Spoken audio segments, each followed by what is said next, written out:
शाळकरी वयाचा होतो तेव्हाची गोष्ट. देवाच्या पाया पडून देवळातून बाहेर आलो.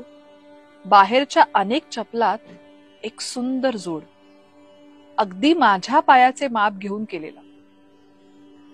त्या चपला पायात घालून सटकायचा मोह झाला, पण तसे करण्याचा मोह दूर सारून मी माझ्या जुन्या चपला घालून घरी आलो आणि देवाचे आभार मानले मला दिल्याबद्दल ही अशी स्वच्छ चांगली बुद्धी. त्यानंतर अनेक वर्षांनंतरची गोष्ट.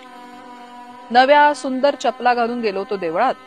देवाच्या पाया पडून मी बाहेर आलो तेव्हा माझ्या नव्या चपलांचा जोड कुठे दिसेना. जुन्या चपला ठेवून कोणी माझ्या नव्या चपला घालून सटकलेला. मला आठवण झाली माझ्या लहानपणीची.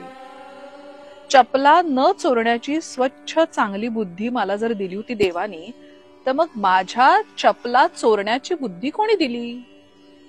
पुन्हा गेलो देवळात आणि मूर्तीकडे पाहिलं. पाहतो तर काय, देवाने आपल्या पायात चपलाच घातल्या नव्हत्या.